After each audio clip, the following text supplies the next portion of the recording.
You have made it to this quiet hour at the end of your day. As you settle in, let the noise fade. Let your thoughts slow down, little by little. Tonight we are going to follow a different kind of winter story. Not one of adventure or exploration, but one that unfolds in parking lots, in municipal buildings, and in the careful routines of people navigating cold without the certainty of permanent shelter. For those without housing, winter changes everything. Temperatures that might prompt most of us to turn up the thermostat or add another blanket become questions of survival. The cold becomes something to be managed, hour by hour, through the long darkness. Their methods are practical, developed through necessity. They involve careful placement of materials, an understanding of how heat moves and where it escapes, and routines that have been refined over time. There is no single solution.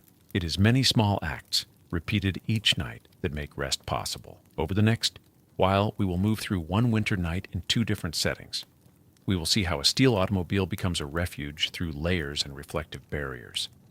We will follow the sensory landscape of the congregate shelter and trace the long history of municipal winter relief from basement planks to trauma-informed design. So settle in. Let this story unfold at its own pace. As evening arrives in winter, the temperature begins its steady decline. The sun drops below the horizon, and with it, the warmth that has accumulated in pavement and buildings during the day begins to radiate back into the atmosphere. For most people, this shift prompts a simple response: turning on the heat, closing the curtains, preparing for comfort indoors. For those without permanent housing, the falling mercury signals something different. It marks the beginning of a nightly routine that will determine whether sleep is possible, whether the body can rest, whether the morning will arrive without harm. The urban landscape divides into thermal zones as darkness falls. Some areas hold heat longer than others. Parking garages retain warmth from the vehicles that have passed through during the day. Certain streets benefit from the radiant heat of nearby buildings. Others, exposed to wind or positioned in the shadow of tall structures, grow cold quickly. These differences matter. A few degrees can determine whether condensation forms on a car window or stays as vapor. Whether the body can maintain its core temperature through the night or begins the slow slide toward hypothermia. Whether morning arrives with stiffness and fatigue or something more dangerous. The thermometer is both clock and measure of risk. When it reaches 32 degrees Fahrenheit, municipal protocols change. Shelters open their doors wider. Outreach teams begin their rounds. The administrative machinery of the city shifts into a mode designed for preservation of life. But this threshold is arbitrary in a physiological sense. The human body does not suddenly become vulnerable at 32 degrees. The danger builds gradually, beginning well above freezing for those who are already fatigued, ill, or poorly insulated. Wind compounds the problem. Moving air strips heat from exposed skin far more efficiently than still air at the same temperature. A night with temperatures in the upper 30s paired with steady wind can be more dangerous than a calm night in the low 20s. The body loses warmth through convection. The continuous replacement of the thin layer of warmed air at the skin's surface with colder air from the environment. Rain creates another layer of difficulty. Water conducts heat away from the body far more rapidly than air. Wet clothing loses its insulating capacity.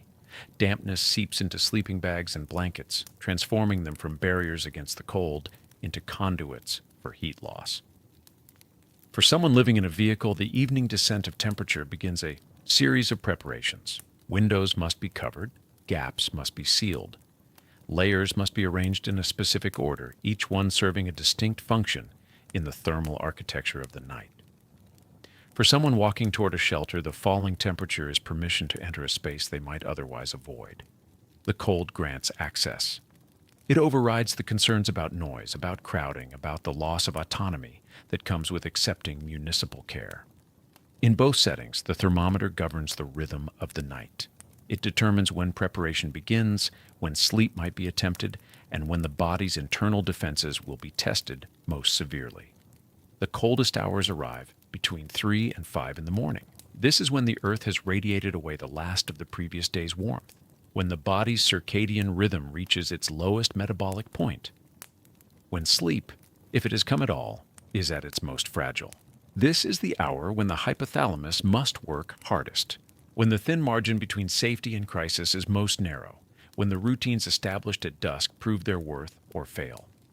The descent of Mercury is not dramatic. It is steady, incremental, relentless. For those experiencing it without the buffer of heated rooms and insulated walls, it becomes the organizing principle of the night. Everything else follows from this simple fact. The air is growing colder, and the body must respond. The human body maintains its core temperature within a narrow range, typically between 98 and 99 degrees Fahrenheit. This stability is not passive. It requires constant monitoring and adjustment, managed by a region of the brain called the hypothalamus. The hypothalamus sits near the base of the brain, roughly the size of an almond. Despite its small size, it serves as the central thermostat for the entire body. It receives temperature data from sensors distributed throughout the skin, in the spinal cord, and within the hypothalamus itself. When these sensors detect a drop in temperature, the information travels to the posterior portion of the hypothalamus. This region integrates the signals and initiates a series of responses designed to preserve core warmth. The body has a hierarchy of defenses, each one activating as conditions demand. The first response is cutaneous vasoconstriction. The blood vessels near the skin surface narrow, reducing blood flow to the periphery. This keeps warm blood concentrated in the core of the body, protecting the vital organs. The skin and the layer of fat beneath it become insulation, sacrificing the warmth of fingers and toes to preserve the heart, lungs, and brain. This process begins almost immediately upon exposure to cold. You can observe it in the way skin becomes pale in winter air, or in the numbness that develops in fingertips when handling cold objects. The body is making a calculated trade, prioritizing survival over comfort. If vasoconstriction is insufficient, the body moves to its second line of defense, shivering. This begins when the core temperature approaches 96 degrees Fahrenheit, though the threshold varies based on individual factors such as body composition, prior cold exposure, and metabolic health. Shivering is controlled by the primary motor center located in the dorsomedial portion of the posterior hypothalamus. It involves rapid involuntary contractions of skeletal muscles. These contractions generate heat as a byproduct of muscular work, similar to how friction generates warmth. The process is inefficient in terms of energy use, but highly effective in the short term. Shivering can increase heat production by several times the resting metabolic rate. However, it comes at a cost. The body burns through its stores of glucose and fat rapidly. Hydration becomes critical as the metabolic processes involved produce waste products that must be filtered and expelled. Cold also triggers another form of fluid loss. Cold-induced diuresis is the body's tendency to produce more urine in response to low temperatures. The mechanism involves the constriction of blood vessels in the extremities, which increases blood volume in the core. The kidneys respond by filtering out excess fluid. This can lead to dehydration even when water intake seems adequate. Breathing in cold air also removes moisture from the body. Every exhalation releases water vapor, visible as steam in freezing temperatures. Over the course of a night, this respiratory water loss can be significant, particularly for someone sleeping in an unheated space.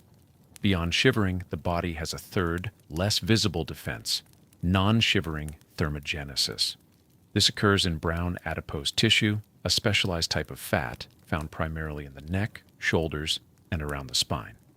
Unlike white fat, which stores energy, brown fat can convert energy directly into heat through a process involving mitochondria. This process is most active in infants, who have a higher proportion of brown adipose tissue relative to body mass. In adults, the amount of brown fat decreases, but it remains functional. Cold exposure can increase its activity and even stimulate the conversion of white fat to brown over time. Non-shivering thermogenesis operates continuously during cold stress, providing a steady background level of heat production. It does not produce the dramatic warmth of shivering, but it helps maintain baseline temperature without the muscular exhaustion that shivering brings. All of these mechanisms work together, coordinated by the hypothalamus in response to continuous sensory feedback. The body is constantly adjusting, recalibrating, balancing the need to preserve warmth against the energy required to generate it. But there are limits. When the core temperature drops below 95 degrees Fahrenheit, the body enters a state of mild hypothermia. At this point, the efficiency of these defenses begins to decline. Shivering may become less coordinated. Mental clarity diminishes. Fine motor control deteriorates. As hypothermia deepens, the body's responses become paradoxical. Shivering may stop altogether, not because warmth has been restored, but because the muscles no longer have the energy to continue. Confusion sets in, and in severe cases, individuals may begin to remove clothing, a phenomenon known as paradoxical undressing. This progression is not inevitable. It depends on the balance between heat loss and heat production, which is influenced by clothing, shelter, wind, moisture, and the body's own metabolic reserves. For someone sleeping in a car or shelter during winter, the goal is to create conditions that allow the body's thermoregulatory system to function without reaching its limits. The hypothalamus does not rest. Even during sleep, it continues to monitor and adjust, but sleep itself introduces complications, which we will follow next. Sleep is not a passive state. It is an active process involving distinct stages, each with its own characteristics and functions. The transition from wakefulness to sleep is governed in part by temperature. As evening approaches, the body's core temperature begins a natural decline. This drop acts as a signal, encouraging the biological processes that lead to sleep onset. In a comfortable environment, this works smoothly. The body cools slightly, drowsiness increases, and sleep arrives in a predictable sequence. But in an environment that is excessively cold, this architecture is disrupted. Sleep progresses through cycles, each lasting roughly 90 minutes. These cycles consist of non-rapid eye movement sleep, abbreviated as NREM, and rapid eye movement sleep, known as REM. NREM is further divided into stages. Stages 1 and 2 are lighter sleep, where the body remains somewhat responsive to external stimuli. Stage 3, often called slow wave sleep, or SWS, is deeper and more restorative. During the lighter stages of NREM, the body retains much of its ability to regulate temperature. Shivering can still occur if the environment becomes too cold. The sleeper may shift position, pull blankets tighter, or even wake briefly to make adjustments. But as sleep deepens into slow-wave sleep and REM, thermoregulation is largely suspended. In REM sleep, the body stops shivering and sweating altogether. The muscles become temporarily paralyzed, preventing movement. The sleeper is almost entirely dependent on the external environment to maintain stable temperature. This creates a vulnerability. If the sleeping environment is too cold, the body cannot compensate through its usual mechanisms.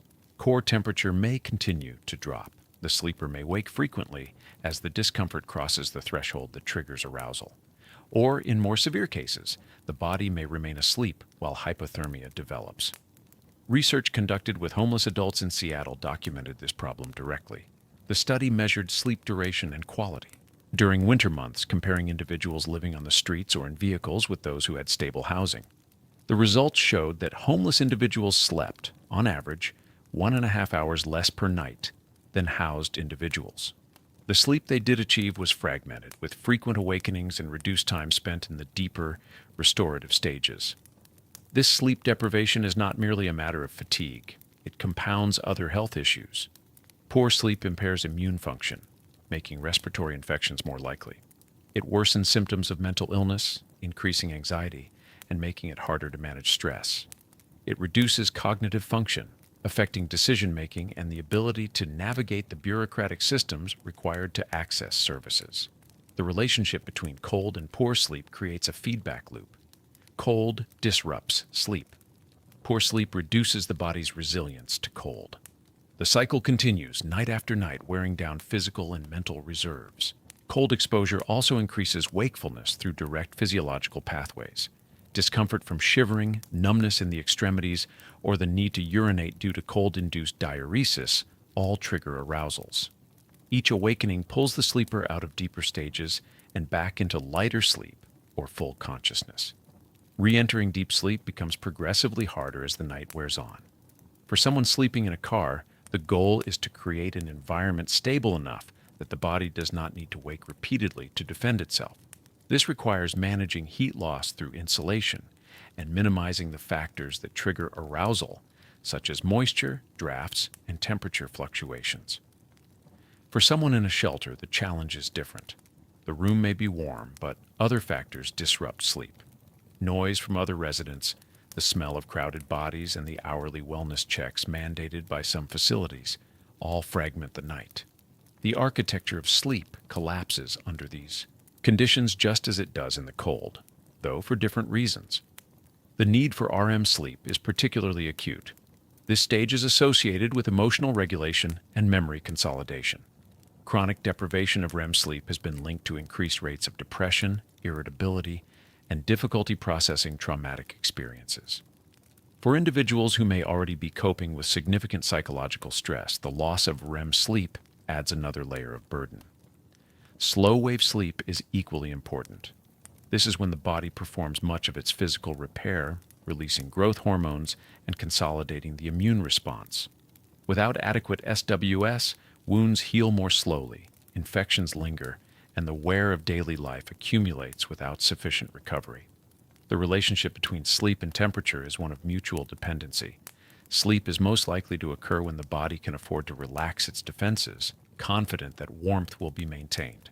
But when the environment is hostile, the body remains vigilant and sleep becomes shallow, fragmented, and insufficient. Over time, this chronic sleep disparity erodes health in ways that are difficult to reverse. It is not merely that people without housing are tired, it is that the fundamental biological process of restoration is being interrupted night after night by conditions that prevent the body from completing its necessary work. Understanding this helps explain why winter is not just uncomfortable for the unhoused population. It is dangerous in a way that accumulates over weeks and months, degrading resilience and increasing vulnerability to illness, injury, and the psychological toll of sustained stress. The task then is to create conditions where sleep can occur, where the body can move through its natural cycles without constant interruption. This is what the rituals of winter preparation attempt to achieve, whether in the confined space of a vehicle or the crowded room of a municipal shelter. The modern automobile is composed primarily of steel and glass. These materials provide structural integrity and visibility, but they are poor insulators. Metal conducts heat rapidly, allowing warmth to escape through direct contact with cold surfaces. Glass, though slightly less conductive than steel, permits heat to radiate outward into the night. For someone living in a vehicle during winter, these properties present a challenge. The car offers privacy, security, and a degree of autonomy that shelters often lack. But thermally, it is a hostile environment. Without intervention, a parked car with the engine off cools to match the outside temperature within a matter of hours. Heat escapes from a vehicle through three primary mechanisms: conduction, convection, and radiation. Each operates continuously and must be managed if warmth is to be retained through the night. Conduction occurs when heat moves through solid materials. If a person lies directly on the metal floor of a car, heat flows from the body into the cold surface. The metal, in turn, transfers that heat to the outside air through the undercarriage. This process is relentless. No matter how much heat the body generates, it will continue to drain away through any point of direct contact with conductive materials. Convection involves the movement of air. Warm air rises, and in an enclosed space like a car, it accumulates near the ceiling. Cold air settles near the floor, but if there are gaps around the doors, windows, or trunk, this warm air escapes, replaced by cold air from outside. Even small drafts can strip away warmth faster than the body can produce it. Radiation is the transfer of heat through electromagnetic waves. The human body emits infrared radiation continuously. In a car, this radiant heat passes through the windows and is lost to the surrounding environment. Glass does little to prevent this form of heat loss, particularly during clear nights when there is no cloud cover to reflect warmth. Back toward the ground. Managing these three pathways is the foundation of vehicle survival. Each requires specific materials and techniques layered together to create what experienced car dwellers call a thermal refuge. The floor is addressed first. Lying directly on metal or even on the fabric of a car seat allows conductive heat loss to dominate. To prevent this, insulation must be placed between the body and the surface. Foam sleeping pads are common. They are lightweight, compressible, and effective at trapping air, which is a poor conductor of heat. Wool blankets serve a similar function, creating a barrier that slows the transfer of warmth downward. Some people construct sleeping platforms from plywood or composite boards, elevating the sleeping surface above the floor. This introduces an air gap, which further reduces conduction. The platform also provides a flat, stable surface, making it easier to arrange bedding in layers. Once the floor is insulated, attention turns to the body itself. Sleeping bags rated for temperatures at or below 0 degrees Fahrenheit are standard. These bags use synthetic or down insulation to trap air around the body. The trapped air is warmed by body heat, and because it is not moving, does not carry warmth away through convection. On top of the sleeping bag, another wool blanket is often placed. Wool has unique properties. Unlike cotton, which absorbs moisture and loses its insulating ability when damp, wool retains warmth even when slightly wet. It wicks moisture away from the skin and allows it to evaporate slowly, preventing the buildup of condensation inside the sleeping layers. This arrangement is sometimes referred to as the wool sandwich. Insulation below, sleeping bag in the middle, wool blanket above. The goal is to create multiple barriers, each one reducing a specific form of heat loss. Windows present a different problem. Glass allows radiant heat to escape, and it also permits anyone outside to see into the vehicle, which raises concerns about privacy and safety. To address both issues, reflective insulation is used. Metallized polyethylene terephthalate, often sold under the brand name Reflectix, is a thin, flexible material that reflects infrared radiation. It was originally developed by NASA in 1964 for thermal control on spacecraft. The same technology that kept satellites from overheating in direct sunlight or freezing in the shadow of the Earth now lines the windows of cars in winter parking lots. The material is cut to fit each window precisely.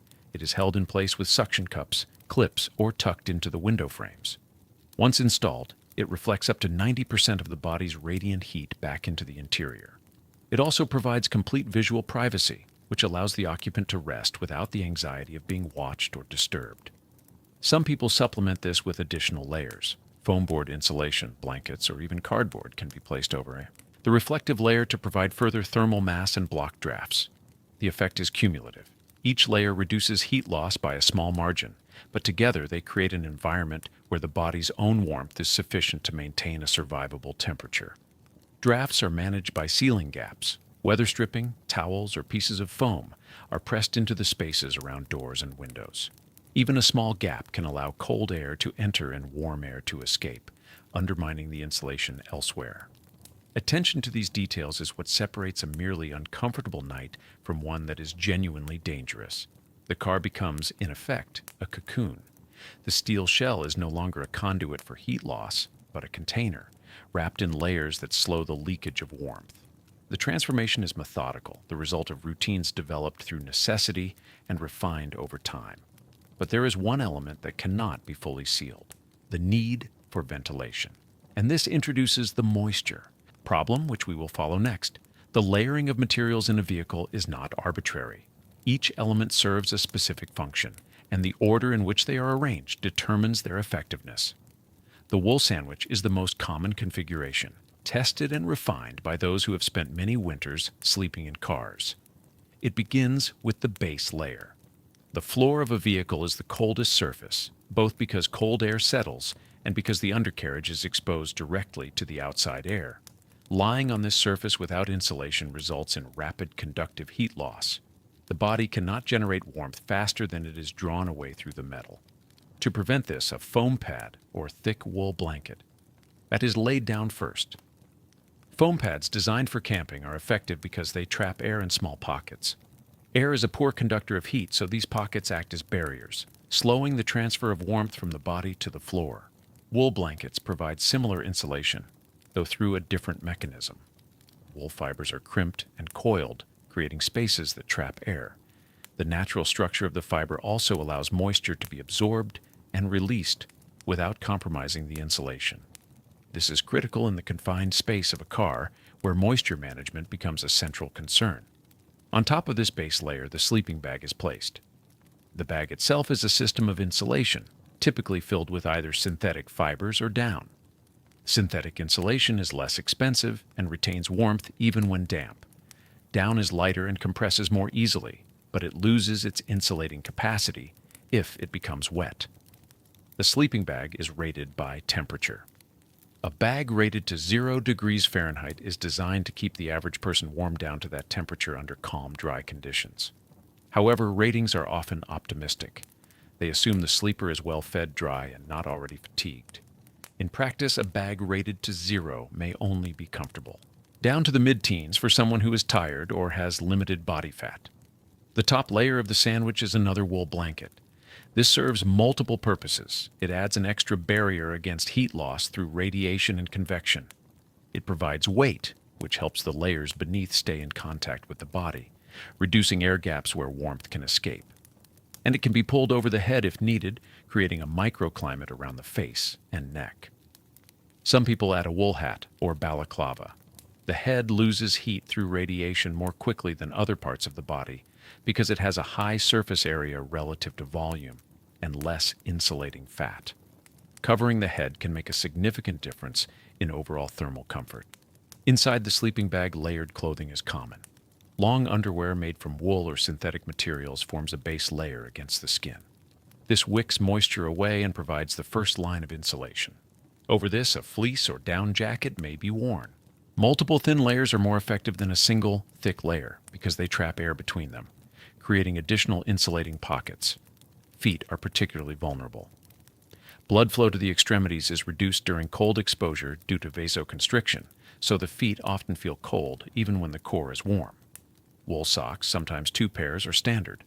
Some people place chemical hand warmers in their socks or boots, though these must be used carefully to avoid burns. Hands present a similar problem. Keeping them warm inside the sleeping bag is ideal, but this requires a bag with enough room to avoid compressing the insulation. Compression reduces the air pockets that provide warmth. Some sleeping bags are designed with internal pockets for the hands, which helps maintain circulation and warmth. The final element of the sandwich is often a hot water bottle. This is a simple, low-tech solution that provides several hours of warmth. A durable plastic bottle is filled with hot water, sealed tightly, and wrapped in a towel or sock to prevent direct contact with the skin. The bottle is placed inside the sleeping bag, usually near the core or at the feet. The heat from the bottle radiates outward, warming the surrounding layers and creating a zone of comfort that allows the body to relax. As the water cools, the warmth dissipates, but by then the sleeper has usually fallen asleep and the body's own heat production has stabilized the internal environment. This technique has historical roots. In the 19th century, bed warmers filled with hot coals or heated bricks were common. The principle is the same. Provide an external source of warmth to reduce the metabolic burden on the body during the transition to sleep. The wool sandwich, once fully assembled, transforms the interior of the car. What was a cold, hard space becomes a layered refuge. The steel shell remains, but it is now separated from the sleeper by multiple barriers. Heat is retained. Moisture is managed. The body is supported in its effort to maintain temperature through the long hours of the night. But assembling these layers is only part of the routine. Maintaining them requires attention to detail.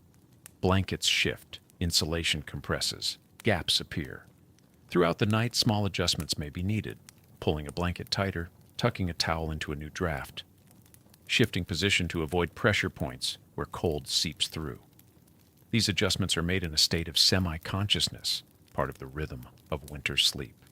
They are the small repeated actions that allow survival to continue, hour by hour, until morning arrives and the temperature begins to rise again. In 1964, engineers working on the American space program faced a specific problem. Spacecraft operating in orbit experience extreme temperature fluctuations. In direct sunlight, surfaces can heat to over 200 degrees Fahrenheit. In shadow, they plummet to hundreds of degrees below zero. The electronics and instruments inside needed protection from both extremes. The solution was a thin, flexible material, metallized polyethylene terephthalate. Aluminum was deposited onto sheets of plastic, creating a reflective surface that could bounce thermal radiation back toward its source. When applied to the exterior of a spacecraft, it reflected the sun's energy away during exposure and retained internal heat during shadow periods.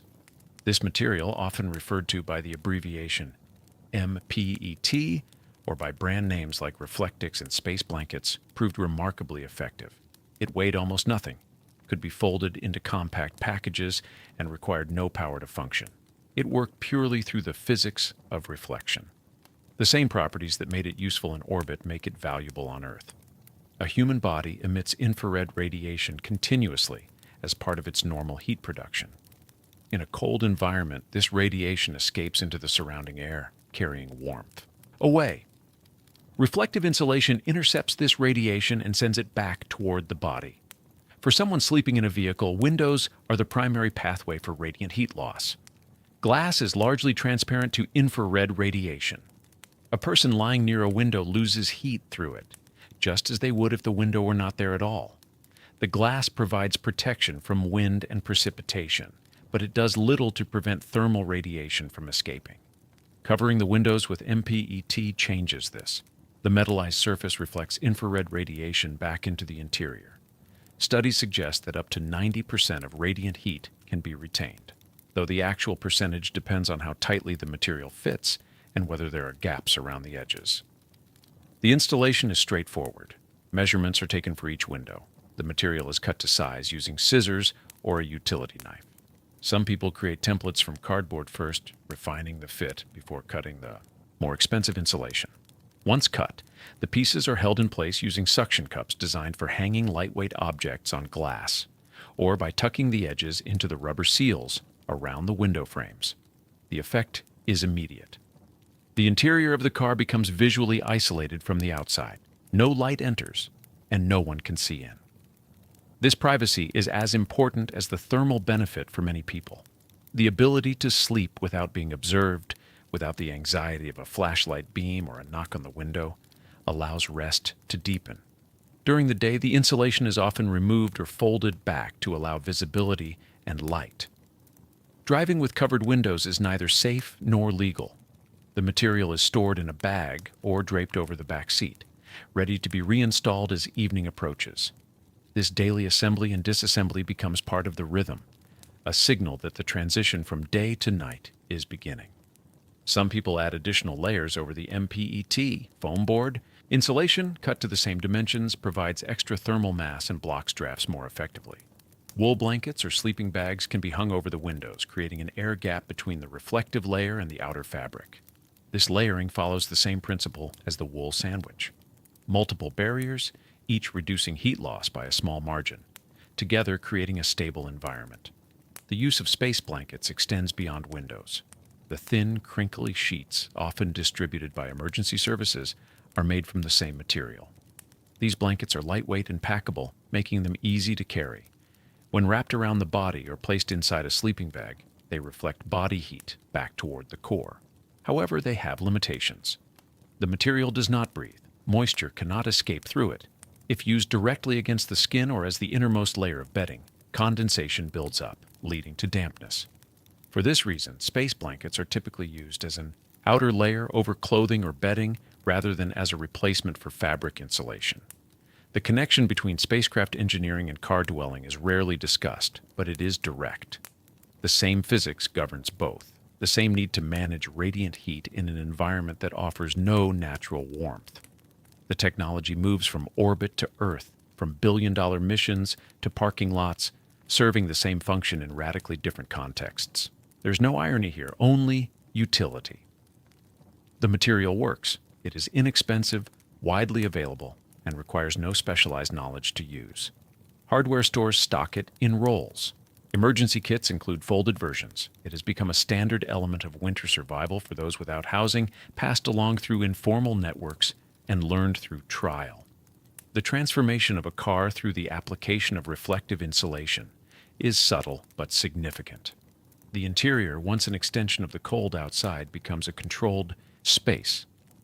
The boundary between inside and outside is reinforced, not by locking doors, but by slowing the invisible flow of heat through glass. This boundary is fragile. A gap around a poorly fitted piece of insulation can undermine the entire system. Cold air slips in, warm air escapes, and the careful balance is disrupted. Attention to detail, to ensuring each edge is sealed and each layer is properly installed, determines whether the night will be survivable or dangerous. The ritual of covering the windows each evening is both practical and psychological.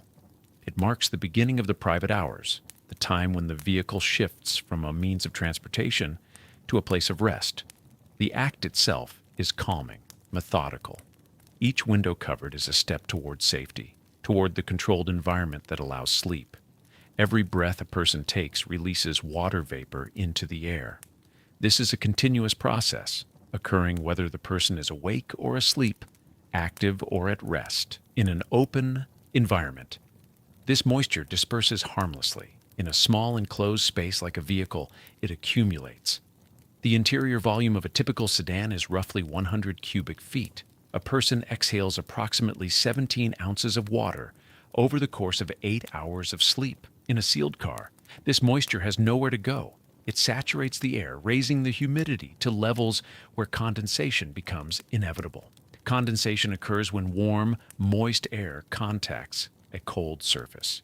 The air cools, losing its capacity to hold water vapor. The excess water transitions from gas to liquid, forming droplets on windows, metal surfaces, and the interior roof of the vehicle. This condensation is not merely an inconvenience. It creates several problems that directly affect warmth and sleep quality. First, wet surfaces accelerate heat loss through evaporation. When water evaporates, it absorbs heat from its surroundings. A damp blanket or sleeping bag cools faster than a dry one. If moisture accumulates on the fabric layers of the wool sandwich, the insulation loses its effectiveness. The body must work harder to maintain temperature, burning through energy reserves and triggering more frequent shivering. Second, dampness encourages the growth of mold and mildew. These fungi thrive in moist, enclosed environments. They produce spores that can irritate the respiratory system, particularly for individuals with asthma or other lung conditions. The smell of mold is also unpleasant, adding to the sensory burden of an already difficult living situation. Third, moisture compromises the structural integrity of materials over time. Upholstery that is repeatedly soaked and dried becomes stiff and brittle.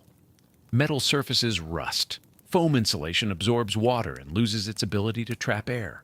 The vehicle itself degrades, reducing its viability as a long-term shelter.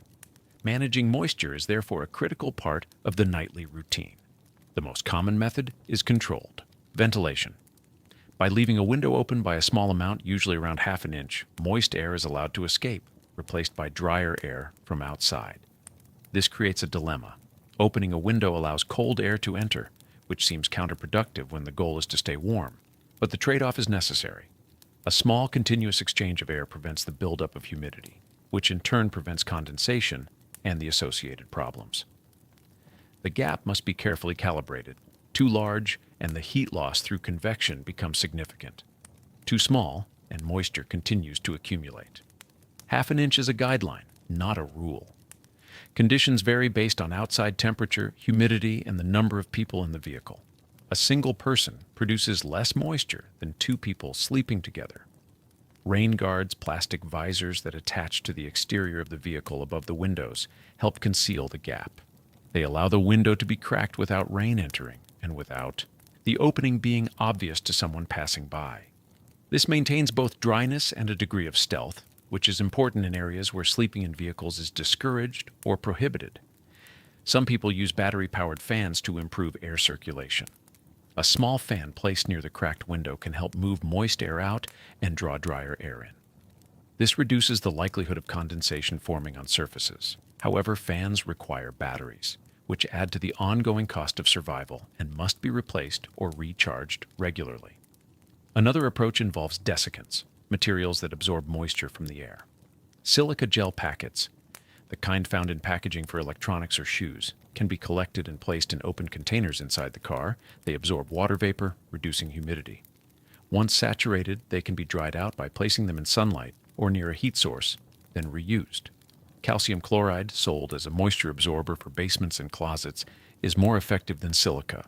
Gel, but requires careful handling. It pulls moisture from the air and stores it as a liquid brine. The containers must be checked regularly and emptied to prevent spills, which can damage upholstery and create a mess. Despite these measures, some condensation is almost inevitable. In the morning, windows are often covered with a thin layer of frost or water droplets. This must be wiped away before the insulation can be removed. A towel or cloth kept for this purpose becomes part of the morning routine, used to dry surfaces and prevent the moisture from dripping onto bedding or clothing. Clothing management is another aspect of moisture control. Wearing too many layers to bed can cause sweating, which adds moisture to the interior environment. The goal is to wear just enough to stay warm without overheating. This balance is difficult to achieve and often requires adjustment during the night. A layer removed at midnight, then put back on at 4 in the morning, when the coldest hours arrive. Wet clothing from the day must be stored carefully. Placing damp socks or jackets inside the sleeping area adds moisture to the air. Some people store wet items in plastic bags, sealed to prevent the moisture from escaping into the cabin.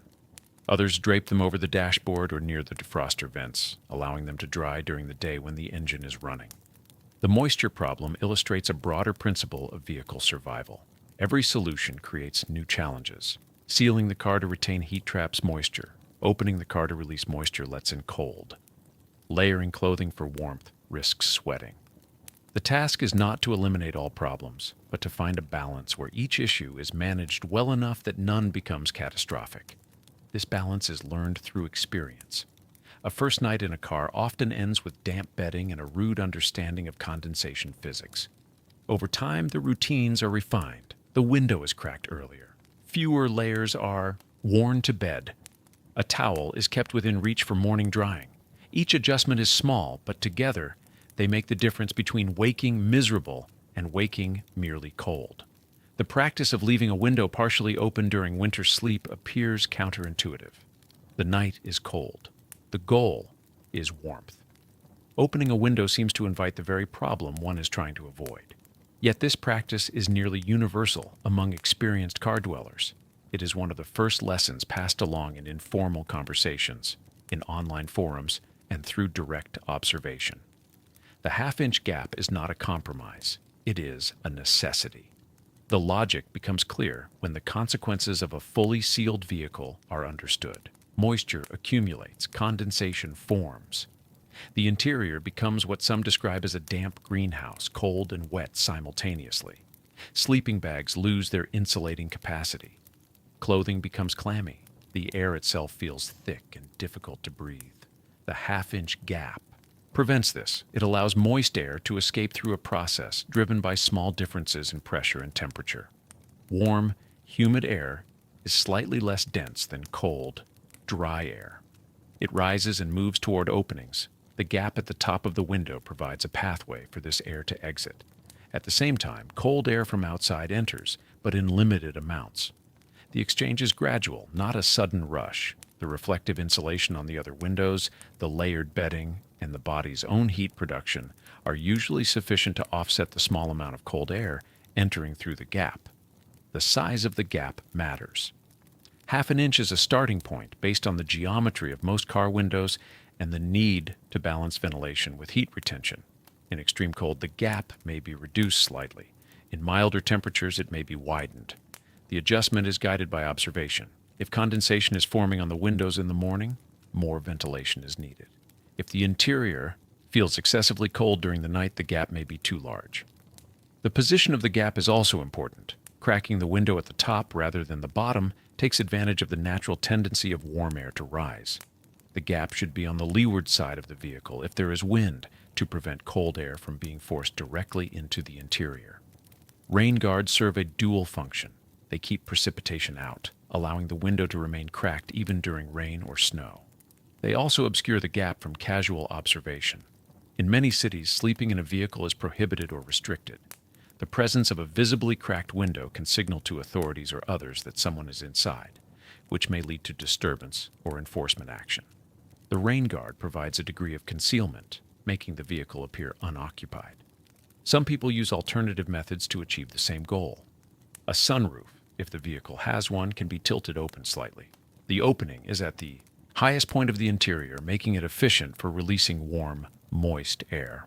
However, sunroofs can leak. Particularly older models and a small amount of rain entering the interior is worse than condensation. Rear windows or hatchbacks offer another option. These are often further from the sleeping area, which reduces the direct draft on the sleeper. However, they are also more visible to people passing by, which increases the risk of being noticed. The importance of the half-inch gap extends beyond moisture control. It also addresses carbon dioxide buildup. A sealed vehicle with a person inside will gradually accumulate carbon dioxide as a byproduct of respiration. In small amounts, this is harmless. In higher concentrations, it can cause headaches, dizziness, and impaired cognitive function. The gap ensures a constant supply of fresh air, keeping carbon dioxide levels low and oxygen levels adequate. This contributes to better sleep quality, even if the sleeper is not consciously aware of the difference. There are risks associated with the gap. In urban areas, exhaust fumes from nearby vehicles can enter through the opening. Parking in a location with good air quality, away from idling engines or heavy traffic, reduces this risk. Noise is another concern. The gap allows sound to enter more easily. Street noise, sirens, and conversations can disrupt sleep. Earplugs are a common countermeasure, though they introduce their own issues, such as difficulty hearing potential threats. The half-inch gap is a small thing, easily overlooked, but its role in the nightly routine is foundational. It is the difference between waking to a dry sleeping bag and waking to a damp one, between breathing comfortably and waking with a headache, between a system that works and one that fails. Learning to trust this counterintuitive practice takes time. The instinct is to seal everything, to create a barrier between inside and outside. But experience teaches that the boundary must be permeable. That survival in a vehicle requires not isolation from the environment, but careful management of the exchange between inside and outside. The ritual of adjusting the window each night is brief but deliberate. The hand reaches up, the window lowers by a measured amount, and the rain guard is checked to ensure it is properly positioned. This act is repeated hundreds of times over a winter, each time reinforcing the knowledge that warmth and dryness depend on allowing a controlled flow of air through the space. In the mid-1800s, New York City had no formal system for housing people without shelter. The concept of municipal responsibility for the homeless did not yet exist in a structured form. Those without means were often left to fend for themselves, relying on charity, family networks, or the limited tolerance of the community. For those who had exhausted all other options, the city's police stations offered a last resort. In the basements of precinct houses, space was made available for people to sleep. These were not designed as shelters. They were storage areas, holding cells and utility rooms, repurposed each night to accommodate the overflow of human need. The conditions were grim. Wooden planks were laid on the floor, serving as beds. There were no mattresses, no blankets, no privacy. People slept side by side, sometimes hundreds in a single basement, packed tightly to maximize the use of space. The air was stale and damp. Ventilation was poor. Disease spread easily in such close quarters. The planks themselves were hard and cold. Sleeping on wood draws heat from the body through conduction, much like sleeping on the metal floor of a car. Those who spent the night in these basements often woke stiff, cold, and unrested. The phrase, "the soft side of a plank," became a bitter joke, referring to the impossibility of comfort in such conditions. These night refugees, as they were sometimes called, operated on the principle that providing shelter was a grudging necessity rather than a civic duty. The goal was to prevent people from freezing to death on the streets, not to offer dignity or support.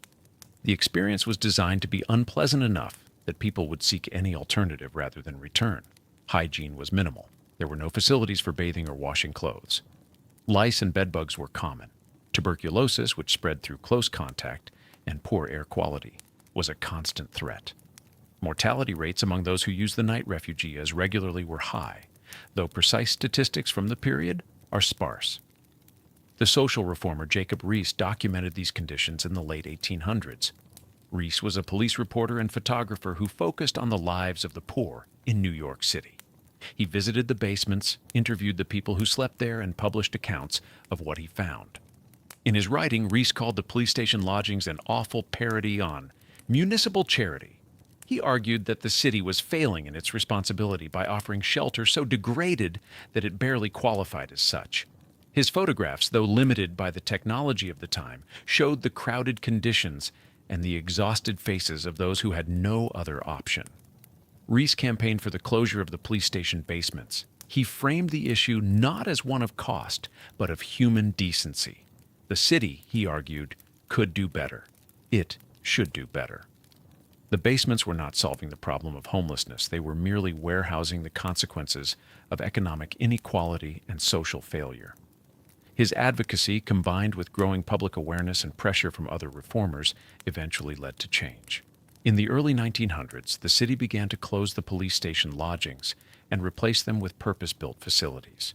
The transition was not immediate, it took years, and resistance came from those who believed that providing better shelter would encourage dependency. But the momentum was building. The concept of the municipal lodging house, a centralized facility designed specifically for temporary housing, began to take shape. The idea was to create a system that was still institutional and controlled, but offered basic standards of sanitation, safety, and structure. The police station basements represent a historical low point in the treatment of the homeless during winter. They also represent a turning point. The recognition that such conditions were unacceptable, that the city had a responsibility to provide something better, laid the groundwork for the systems that followed. The lessons from this period are not merely historical. The tension between offering enough support to preserve life and making that support unpleasant enough to discourage use remains a feature of modern shelter policy. The question of how much comfort is appropriate, how much dignity should be built into emergency relief continues to shape decisions about design, funding, and access. The planks in the police basements are gone, but the underlying debate persists. What does society owe to those without housing during winter? What level of suffering is acceptable in the name of encouraging self-reliance? These questions were asked in the 1800s, and they are asked now, framed in different language, but rooted in the same tensions. On February 1, 1909, the Municipal Lodging House opened at 432 to 438 East 25th Street in Manhattan. It was a 6-story building constructed of brick, limestone, and terracotta. The design was fireproof, a significant consideration given the risk of crowding and the use of heating systems in winter. The facility was designed to house up to 750 people. This was a dramatic increase in capacity compared to the police station basements it replaced. More importantly, it represented a shift in philosophy. The lodging house was purpose-built, with specific areas for different functions: sleeping quarters, dining, bathing, and disinfection. Entry to the lodging house followed a strict protocol. Individuals arriving at the door were assessed by staff. Those deemed suitable were allowed inside. The criteria for suitability were not always clear and often reflected the biases of the time regarding who was deserving of aid. Once inside, the process began with disinfection. Clothing was removed and taken to a steaming facility where high heat killed lice and other pests. The individual was required to shower, often in a communal area with no privacy. This was presented as a matter of public health, a way to prevent the spread of disease within the facility. While clothing was being steamed, residents wore simple gowns provided by the city. These gowns were institutional, plain, and identical for everyone. The removal of personal clothing and the uniform dress served a practical function, but it also reinforced the loss of individual identity that came with entering the system. After bathing, residents were assigned a cot. These were white enameled metal frames with thin mattresses. Each cot had a single blanket. The sleeping areas were large, open rooms, with rows of cots arranged in neat lines. Men and women were housed in separate sections, but within each section, privacy was non-existent. Meals were provided. The standard offering was bread and coffee, sometimes supplemented with soup. The food was plain and sufficient to prevent hunger, but not designed for comfort or enjoyment.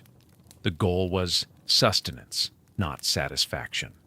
The lodging house operated on a philosophy of conditional aid. Shelter was provided, but it came with requirements. Men were expected to work 5 hours a day in a municipal stone yard, breaking rocks or performing other manual labor. Women were assigned to sewing machines or laundry tasks within the facility. This labor requirement was framed as a way to screen out idlers, people who were seen as unwilling to work rather than unable to find employment. The distinction between these categories was often impossible to determine objectively, but the policy reflected the prevailing belief that poverty was primarily a result of personal failure rather than structural economic forces. Length of stay was limited. An individual could stay up to 3 nights in a single month. After that, attempting to return could result in arrest for vagrancy and confinement in a workhouse, a separate institution designed for long-term detention of the poor. This time limit forced people back onto the streets regularly, even in the middle of winter. The idea was to prevent the lodging house from becoming a permanent residence, to maintain pressure on individuals to find work and housing elsewhere. But for many, there was nowhere else to go. The cycle of 3 nights on, several nights off, then 3 nights on again became a pattern that defined their winters. Despite these restrictions, the municipal lodging house was an improvement over the police basements. It was cleaner, safer, and more organized. The risk of disease, while still present, was lower. The cots, though basic, were better than planks. The building itself was heated, a significant advantage during the coldest months. The architectural design reflected the institutional values of the time. The building was imposing, solid, built to last. It signaled permanence and control. The interiors were functional, with little attention to aesthetics or comfort. The message was clear. This was a place of necessity, not a home. Records from the period indicate that the lodging house was heavily used during winter. On cold nights, it often reached full capacity, with people turned away for lack of space. The staff worked to process as many individuals as possible, but the demand exceeded the supply. The municipal lodging house operated for decades, eventually moving to new locations as the city grew and policies evolved.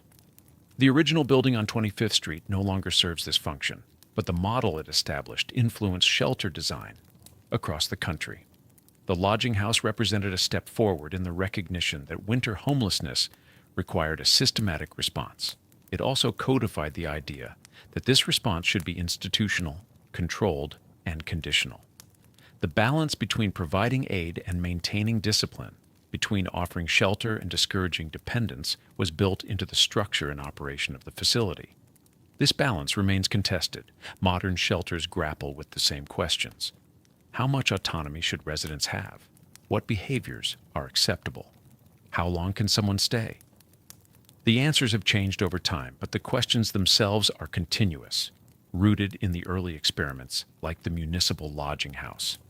In 1928, the United States was a nation defined by the automobile. Nearly 4.5 million cars were sold that year. Ownership of a vehicle had become, for many families, a marker of participation in modern life. The car was not merely transportation, it was freedom, mobility, and a symbol of economic stability. The stock market crash of October 1929 changed this. Within months, unemployment began to rise. Banks failed. Savings disappeared. Families who had been secure found themselves without income, unable to pay rent or mortgages. Evictions followed, but many of these families still owned their cars. The vehicle purchased during better times often remained in their possession even after the house was gone.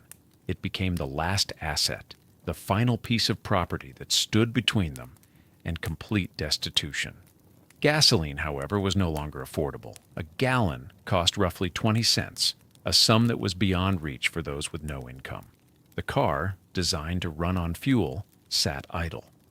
But it still had value as a structure, as a container for belongings, as a mobile shelter. Across the country, people began to adapt their vehicles. In Canada, the process involved removing the engine entirely, along with the glass from the windows. The heavy metal components were sold for scrap or simply discarded to reduce weight. What remained was a chassis, a frame with wheels, and a roof. This stripped-down shell was then hitched to a horse or mule. The animal provided the motive power that gasoline once had. The vehicle became a wagon again, a return to a technology that predated the internal combustion engine. These conversions were called Bennett buggies, a name that placed blame on R.B. Bennett, the Prime Minister of Canada during the early years of the Depression. In the United States, the same conversions occurred, but the name was different. They were called Hoover Wagons, after President Herbert Hoover. The naming was an act of political expression, a way for people to assign responsibility for their suffering. The wagons themselves were silent, witnesses to economic collapse. The Hoover wagon served multiple functions. During the day, it could be used to transport goods, to move from one location to another in search of work or aid. At night, it became shelter. Families slept inside, crowded together under whatever blankets or tarps they had managed to keep. The removal of windows made the wagon colder than the original car would have been. There was no barrier against wind or rain except canvas or cloth stretched over the openings, but it provided a roof, walls, and a degree of privacy. It was better than sleeping entirely exposed. The phenomenon was widespread. Photographs from the period show lines of these wagons parked along roadsides in empty lots and on the outskirts of towns. They were mobile camps, temporary communities of people who had been displaced but not yet fully broken. The wagons were also a visible reminder of economic failure. They could not be hidden. A horse-drawn automobile was an obvious contradiction, a symbol of how far circumstances had fallen. Local authorities often tried to move them along, citing ordinances or complaints from residents, but there were too many, and they had nowhere else to go. For families living in Hoover wagons, winter was especially brutal. The lack of insulation, the openings where windows once were, and the minimal heating options made survival a daily challenge. Some used small stoves, burning wood or coal if they could find it. Others relied entirely on blankets and body heat. Children grew up in these wagons. They slept in the back, curled together for warmth. They learned to adapt to the constant movement, the uncertainty of where they would be from one week to the next. For some, the wagon was the only home they could remember. The experience left a lasting mark. Those who survived the Depression carried with them a deep wariness of economic vulnerability. The car, which had once been a luxury, remained essential, even decades later. Studies of American families noted a reluctance to give up vehicle ownership, even when other expenses had to be cut. The memory of the Hoover wagon, of being one step away from homelessness, persisted. The Hoover wagon also illustrated the adaptability of people under pressure. Faced with the loss of everything, they found ways to repurpose what remained. The automobile, designed for speed and convenience, became a slow-moving shelter. The technology was bent to meet the needs of survival, even if it was a harsh and inadequate solution. By the late 1930s, as the economy began a slow recovery and federal relief programs expanded, the Hoover wagons gradually disappeared. Families found work, moved into housing, or qualified for aid that allowed them to stop moving. The wagons were abandoned, scrapped, or converted back into vehicles if engines and parts could be obtained. But the memory remained. The image of the horse-drawn car, the family living in a stripped-down chassis, became part of the cultural narrative of the Depression.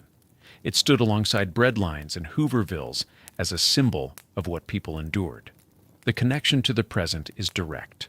The practice of living in a vehicle during economic hardship did not begin in recent decades. It has roots in the 1930s in the same kinds of circumstances: loss of income, loss of housing, and the retention of a car as the last piece of stability. The strategies differ. Engines are no longer removed. Horses are not involved. But the fundamental situation is the same. During the 1930s, a series of droughts struck the Great Plains. The lack of rain, combined with decades of intensive farming that had removed native grasses, left the soil exposed.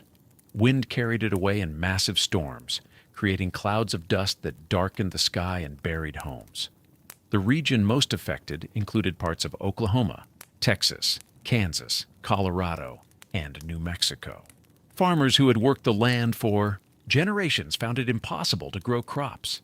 Livestock died from lack of feed and water. Debts accumulated. Banks foreclosed on properties. Families were forced to leave. The migration that followed was one of the largest internal movements of people in American history. Over 300,000 individuals left the Plains states heading west toward California. They traveled in overloaded vehicles carrying everything they owned. The typical vehicle was a Model T or a slightly newer truck packed beyond its designed capacity. Mattresses were tied to the roof. Furniture, tools, and sacks of belongings filled the interior and hung from the sides. The vehicles moved slowly, often breaking down due to the weight and the condition of the roads. For many families, the journey took weeks or months. They stopped along the way to work temporary jobs, picking fruit or doing manual labor for a few dollars. When work was not available, they camped by the roadside, living out of their vehicles. The car became the center of daily life. Meals were prepared on portable stoves or open fires near the vehicle. Washing was done in streams or from buckets of water carried from public pumps. Children played in the dirt around the car, watched by parents who sat in the shade of a tarp stretched from the roof. At night, the family slept inside. Grandparents, parents, and children all crowded into the available space. Some slept on the seats, others lay on the floor or in the truck bed. Blankets were shared, body heat was pooled.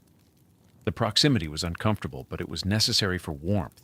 Winter made this already difficult situation worse. Temperatures on the plains and in the deserts of the Southwest can drop well below freezing. The vehicles offered minimal protection. Metal bodies conducted cold. Glass windows provided no insulation. Families used every blanket they had, layering them over each other in the same way that modern car dwellers use the wool sandwich. Technique. Newspapers were employed as insulation. Sheets of newsprint were layered under clothing, providing a barrier against the cold. This practice became so common that the term Hoover blanket was used to describe it. Another assignment of blame to the president. The paper trapped air and slowed heat loss, though it was far from ideal. It tore easily, became damp from sweat, and provided little warmth on the coldest nights. Shoes wore out quickly on the journey. Replacing them was expensive, often impossible. People repaired shoes using pieces of rubber cut from old tires, tying them to the soles with wire or cord. This improvisation kept feet protected but did little against the cold. Frostbite was common among those who had to walk long distances or work outdoors. The migration created temporary communities along the highways and in the labor camps of California. Families who had never met before found themselves parked next to each other, sharing resources and information. These bonds were based on mutual necessity. A family with extra food might share it, knowing they would need help themselves in the future. The camps were often squalid. Sanitation was poor. Disease spread quickly, particularly among children.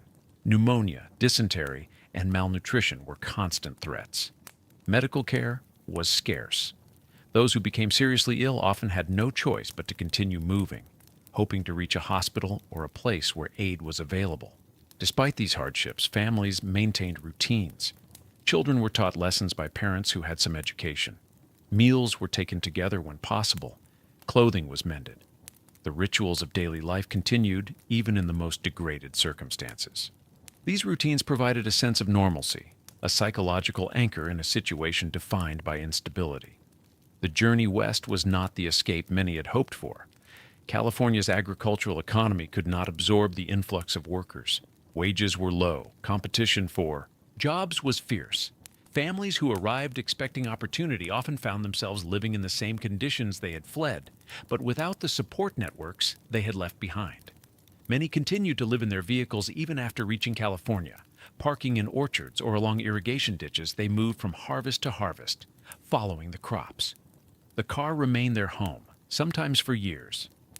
Sociologists studying American families during this period noted a striking pattern. In Muncie, Indiana, researchers found that families facing economic hardship would make severe sacrifices in other areas before giving up their car.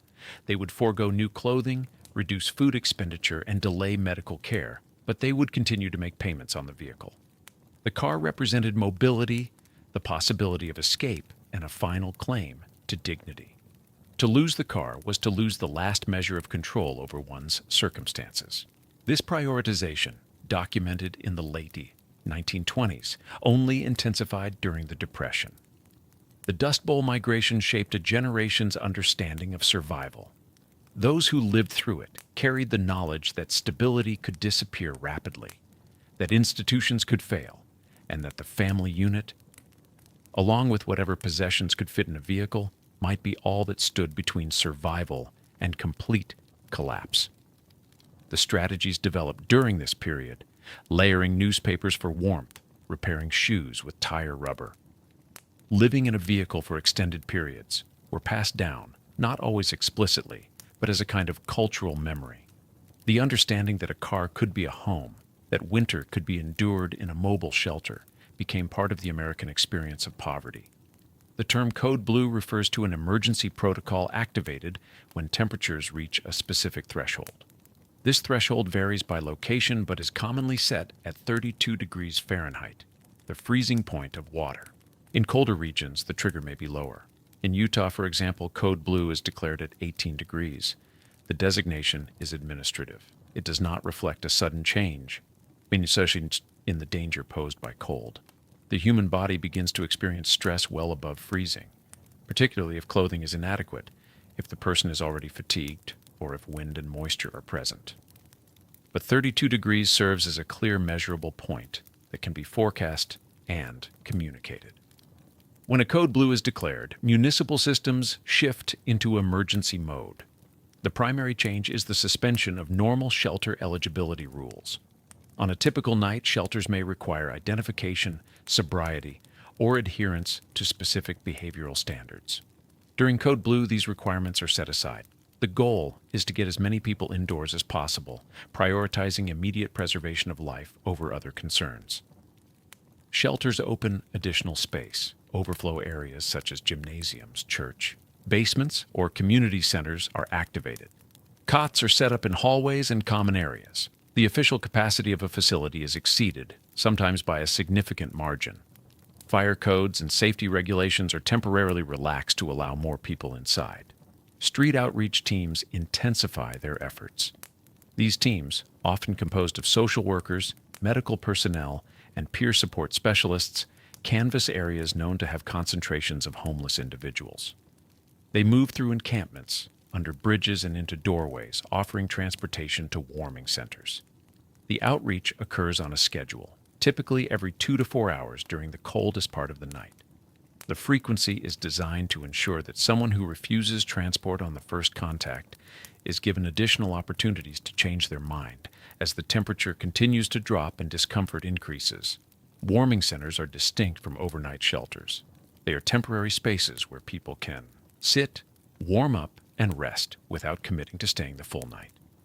Libraries, recreation centers, and transit stations are sometimes designated as warming centers. They offer heat, access to bathrooms, and often coffee or snacks. They do not typically provide beds or overnight accommodations, but they serve as intermediate options for those who are unwilling or unable to enter a full shelter. The Code Blue protocol also involves increased coordination among agencies. Police, fire departments, hospitals, and social service organizations communicate more actively during these events. Information about bed availability, transportation options, and medical concerns is shared in real time. The goal is to create a safety net with as few gaps as possible. Despite these efforts, significant limitations remain. The most common restriction is the operating window. Many Code Blue shelters only function from 4 in the afternoon until 8 in the morning. During the day, even when temperatures remain below freezing, people are required to leave. This creates hardship for those who work night shifts or who need to sleep during daylight hours. The daytime closure is often justified by logistical and financial constraints. Staffing a shelter around the clock is expensive. Facilities may need to serve other functions during the day, but the result is that individuals are forced back into the cold for a significant portion of each 24-hour period. Another limitation is the nature of the shelter environment during Code Blue. Because capacity is expanded and rules are relaxed, the facilities become more crowded and chaotic than usual. Noise levels increase. The risk of conflict rises. For individuals with trauma histories or mental health conditions that make crowded spaces intolerable, the environment during Code Blue may be worse than on a typical night. Mandatory wellness checks are another source of friction. Many shelters require staff to wake residents every hour or two to verify that they are breathing and responsive. This is a safety measure intended to catch medical emergencies early, but it also fragments sleep, making it nearly impossible to achieve the deep, restorative stages that the body needs. For some, the disruption caused by these checks outweighs the benefit of being warm. They calculate that they can survive the cold in their car or tent, where they can sleep uninterrupted, rather than spend the night in a shelter where they are woken repeatedly. The threshold of 32 degrees is also a point of public communication. Weather forecasts highlight it. News outlets report when Code Blue has been declared. The public is reminded to bring pets inside, to check on elderly neighbors, and to donate blankets or funds to shelters. The temperature becomes a shared reference point, a moment when the issue of homelessness enters the broader consciousness. But this attention is fleeting. When the temperature rises above the threshold, the Code Blue ends. The additional shelter capacity is closed. Outreach teams reduce their frequency. The heightened state of emergency passes, even though the underlying conditions that make people vulnerable to cold remain unchanged. The effectiveness of code blue protocols is difficult to measure. Deaths from hypothermia still occur, even in cities with well-established systems. Some individuals refuse to leave their locations, distrusting the shelter system or prioritizing the protection of their belongings over the warmth of an indoor space. Others are missed by outreach teams, hidden in places that are not regularly checked. The temperature threshold, as an administrative tool, serves a purpose. It provides a clear trigger for action, a point at which resources are mobilized and rules are changed.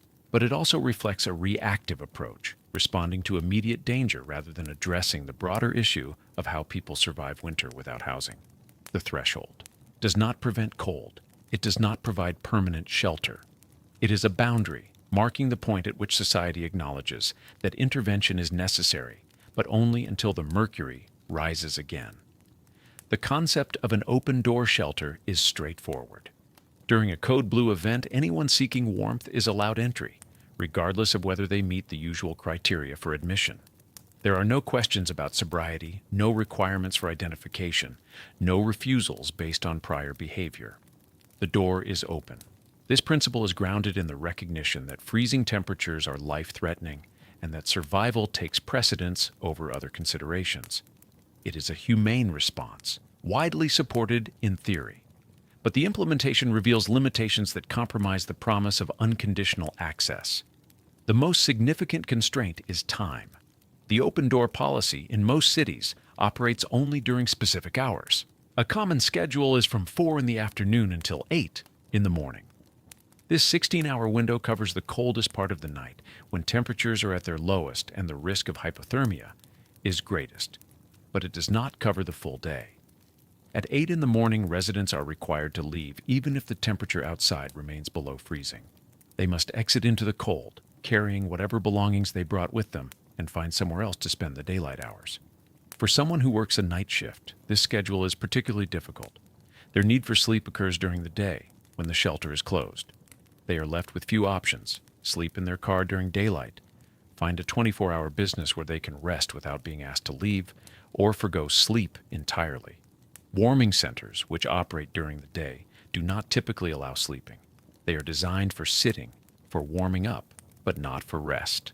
Staff will wake anyone who appears to be sleeping, often citing safety concerns or facility rules. The result is that daytime hours become a prolonged period of exhaustion, waiting for the shelter to reopen in the evening. The rationale for daytime closure is usually framed in terms of resources. Keeping a shelter open around the clock requires additional staff, increased utility costs, and more intensive management. Many facilities simply do not have the funding or capacity to operate continuously. There is also an underlying philosophy that shelter should be temporary and transitional, not a place where people remain indefinitely. By requiring departure during the day, the system encourages individuals to seek other solutions, to look for work, to engage with social services. But this assumes that such options are available and accessible, which is often not the case. The open-door policy also does not guarantee a bed. It guarantees entry, but once inside, individuals may find that all cots and mats are taken. Late arrivals may be given a chair in a common area or a spot on the floor. This is still shelter, in the sense that it is indoors and heated, but it is far from comfortable. Sleeping in a chair or on a hard floor does not allow for restorative rest. The body cannot fully relax. Circulation is restricted. Pressure points develop. People wake stiff and sore, having traded the cold of the outdoors for the discomfort of an inadequate sleeping arrangement. The timing of entry is another complication. Shelters often have a check-in period, a window during which people must arrive to secure their spot. Those who arrive too late, even during Code Blue, may be turned away or relegated to overflow areas with worse conditions. The requirement to arrive during a specific time frame conflicts with the chaotic schedules of people who may be working irregular hours, dealing with transportation difficulties, or managing health crises. Some shelters impose additional rules even during Code Blue. No weapons, no alcohol, no drugs. These are framed as safety measures, and they serve a legitimate purpose in preventing violence and maintaining order. But they also exclude people who are struggling with addiction or who feel unsafe without some means of self-defense. The search process, conducted upon entry to enforce these rules, is another barrier. Personal belongings are inspected, pockets are emptied. For individuals who have experienced trauma, particularly those with histories of violence or incarceration, this process can be deeply uncomfortable. Some choose to avoid shelters entirely rather than submit to it. The open door policy, then, is not truly open. It is open within constraints, specific hours, specific rules, specific conditions. The door is available, but passage through it requires navigating a system that remains institutional and controlled, even in emergency mode. For those who do enter, the experience is shaped by these limitations. The warmth is real, and it can be life-saving, but it comes at a cost in autonomy, comfort, and sleep quality. The trade-off is calculated differently by each individual based on their circumstances, their tolerance for crowding and noise, and their assessment of whether the alternative, sleeping in a car or outside, is survivable for one more night. The hours themselves, 4 in the afternoon to 8 in the morning, mark the boundaries of the city's willingness to provide unconditional shelter. Outside those hours, the responsibility shifts back to the individual, and the open door closes. Inside a congregate shelter, noise is constant. It begins before sleep and continues through the night, a layered composition of human sounds that never fully subsides. Coughs, sneezes, and the heavy breathing of those with respiratory conditions form the baseline. Over this, snoring rises and falls in irregular rhythms, some soft and steady, others harsh and disruptive. Conversations continue past the time when lights are dimmed. People speak to each other across rows of cots, their voices carrying in the open space. Some mutter to themselves, a symptom of mental illness or the result of stress and sleeplessness. Others shout, either in response to nightmares or in conflict with neighbors. The sounds of movement add another layer. People shift in their beds, the cots creaking under the weight. Footsteps echo as individuals walk to the bathroom or pace the aisles, unable to sleep. Doors open and close.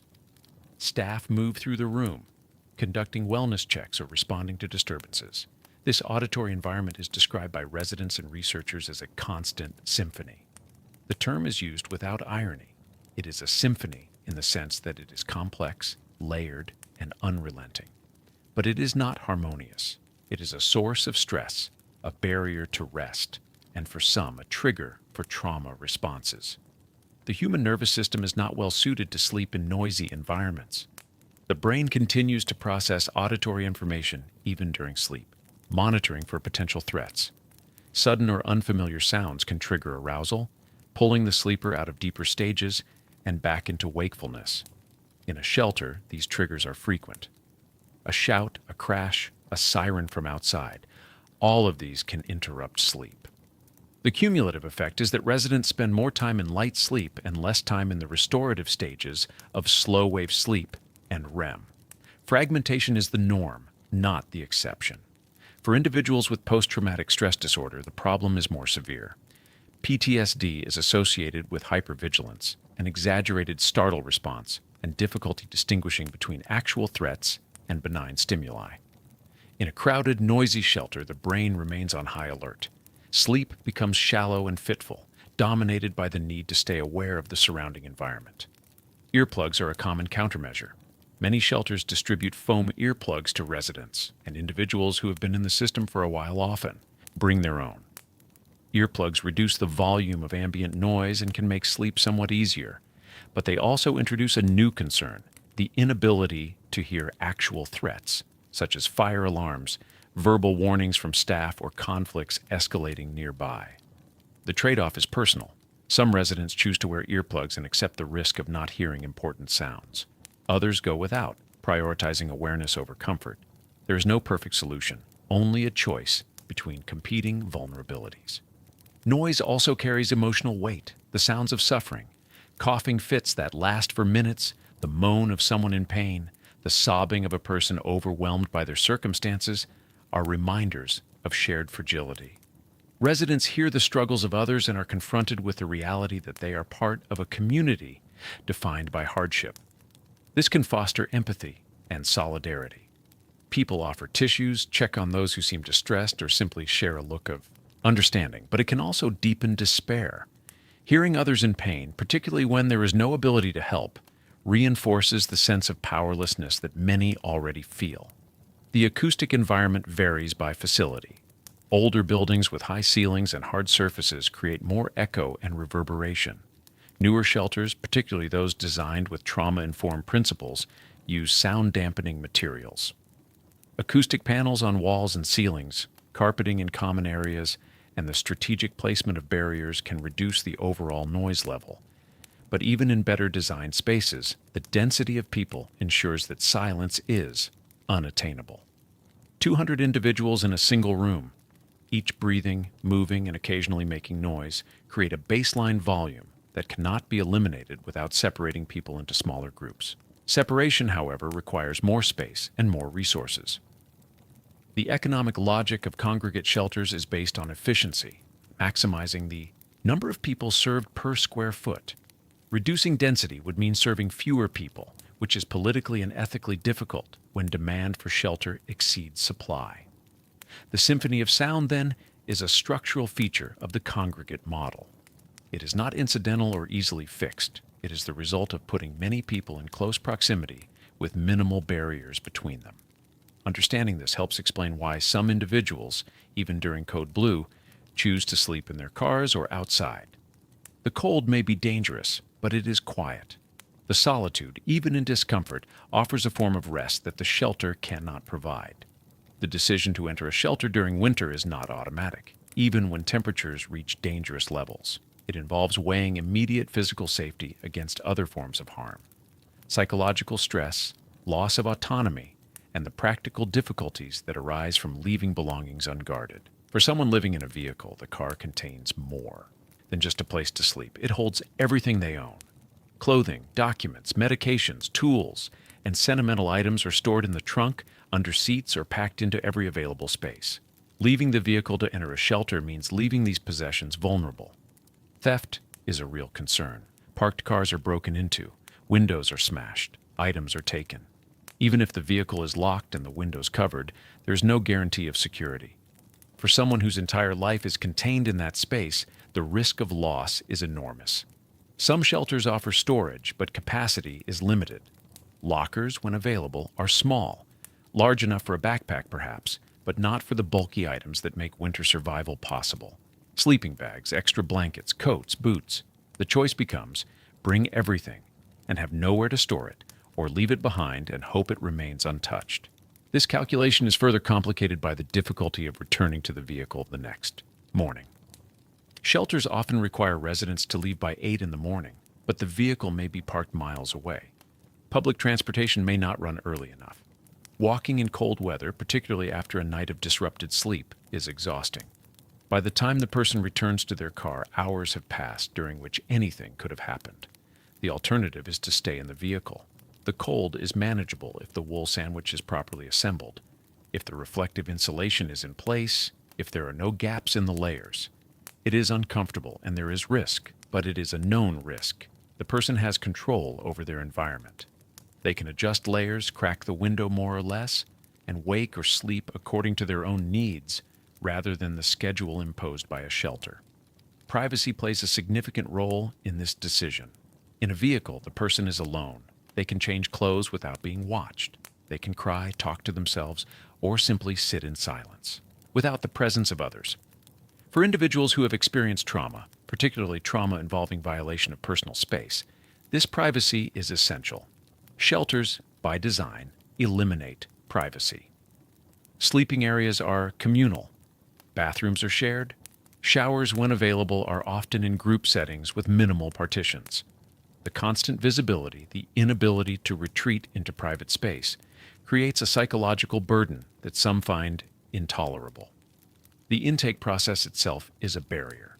Questions are asked: name, age, reason for homelessness, history of substance use, mental health status. For some, answering these questions feels like an invasion.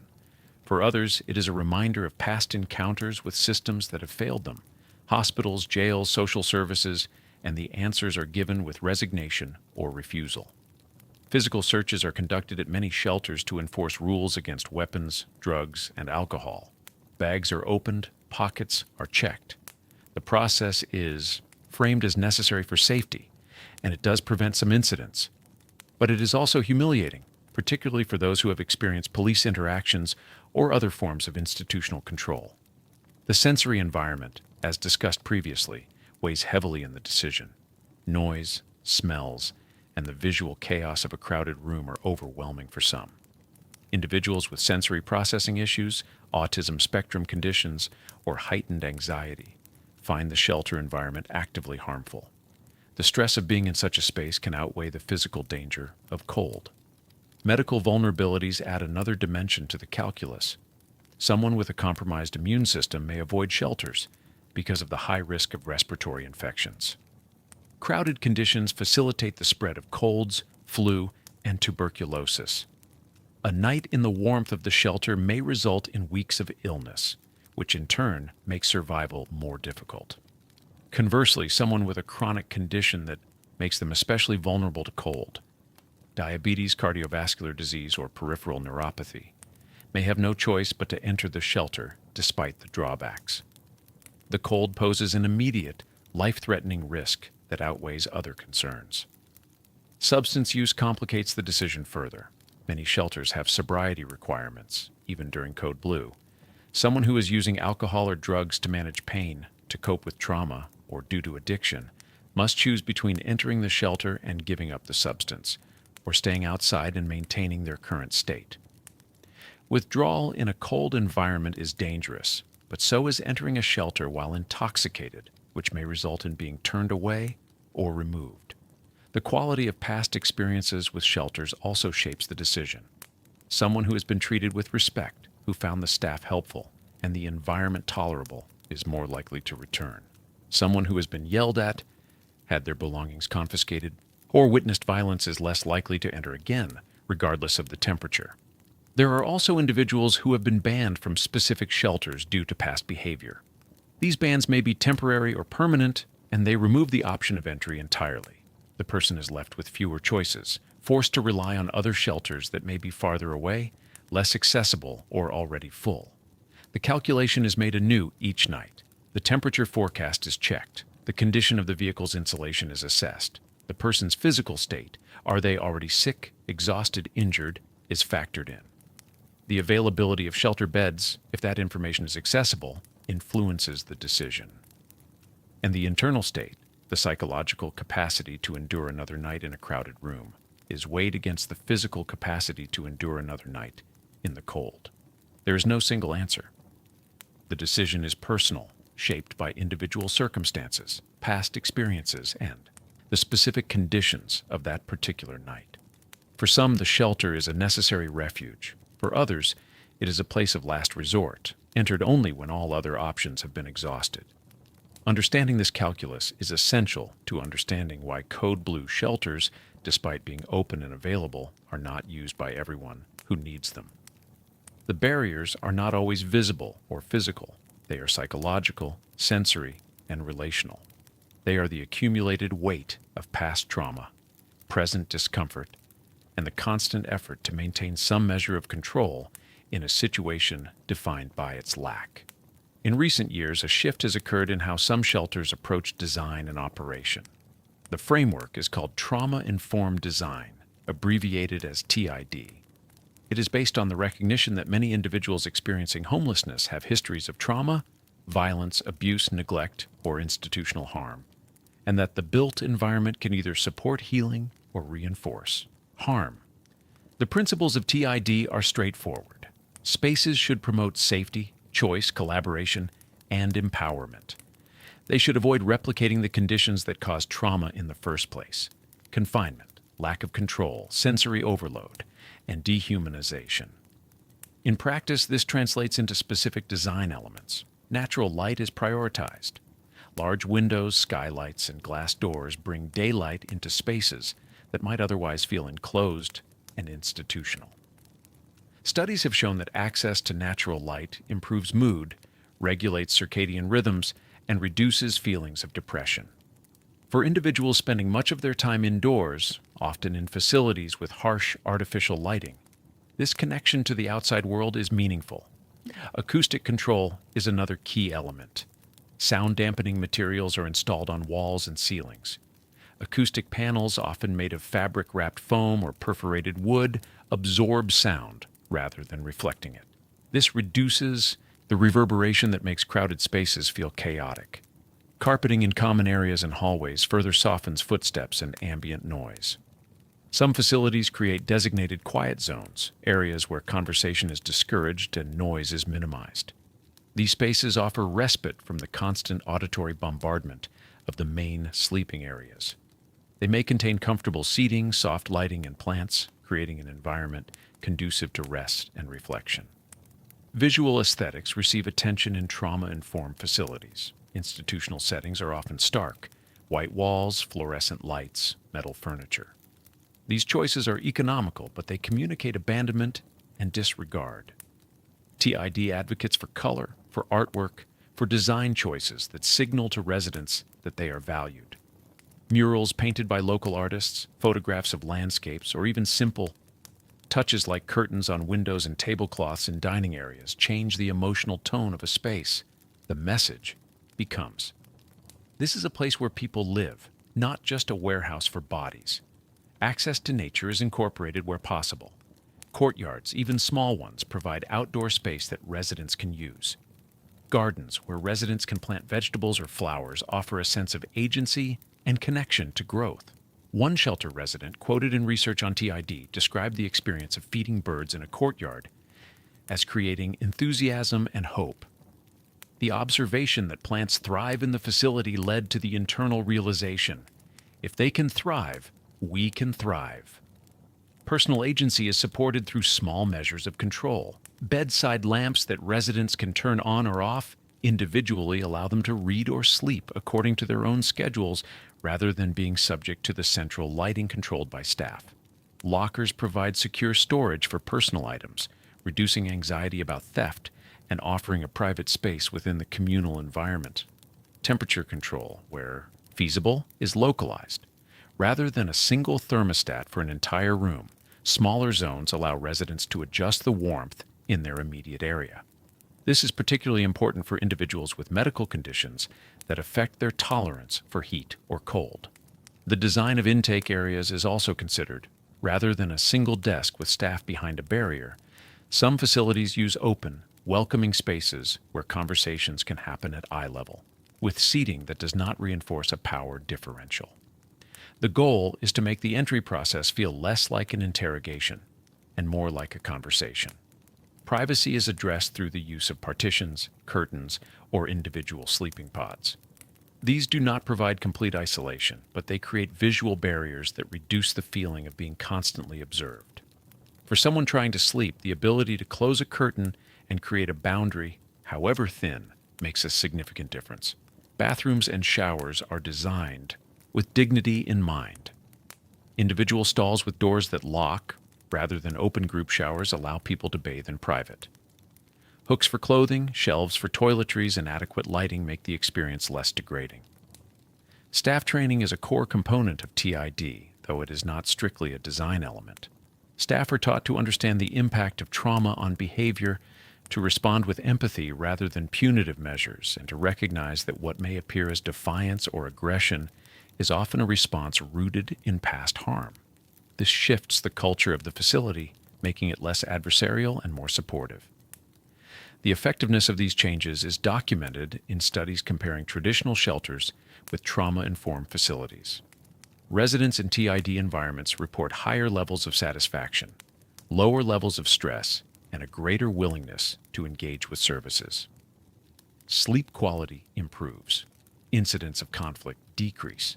The length of stay often increases, which some interpret as a positive sign of stability rather than dependency. However, trauma-informed design is expensive. It requires more space per resident, which reduces the total number of people who can be served in a given building. It requires higher quality materials, which increase construction and maintenance costs. It requires ongoing staff training, which adds to operational budgets. These costs create tension with the goal of maximizing capacity. Cities facing large homeless populations and limited resources often prioritize serving more people over serving fewer people in better conditions. The result is that trauma-informed shelters remain the exception rather than the norm.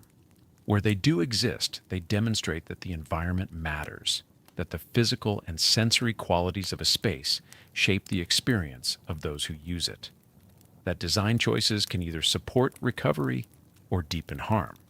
The question is not whether these principles work, but whether they will be funded and implemented widely enough to make a difference beyond a handful of facilities. For someone living without permanent housing, certain items become essential. These are not luxuries or conveniences. They are the tools that make survival possible through winter nights. Together, they form what is often called a survival kit, though the term is informal, passed through word of mouth rather than official channels. The foundation of the kit is the sleeping bag. Not just any sleeping bag, but one rated for temperatures at or below 0 degrees Fahrenheit. These bags are bulky and expensive, often costing over $100, but they are the single most important piece of equipment. Without adequate insulation during sleep, the body cannot rest, and the cumulative effects of cold exposure build rapidly. Sleeping bags are rated by manufacturers, though the ratings are not always reliable. A bag rated to 0 degrees may be comfortable only down to the mid-20s for someone who is already cold, tired, or has low body fat. Experienced individuals learn to interpret ratings conservatively, adding 10 to 15 degrees to the stated limit. Bags filled with synthetic insulation are more common among the homeless population than down-filled bags. Synthetic insulation costs less and retains warmth even when damp. Down is lighter and more compressible, making it ideal for backpacking, but it loses almost all insulating capacity when wet, given the likelihood of exposure to rain, snow, or condensation. Synthetic is the practical choice. Wool blankets are the second critical item. Wool's unique properties, its ability to insulate when wet, its durability, and its fire resistance make it superior to cotton or fleece for outdoor survival.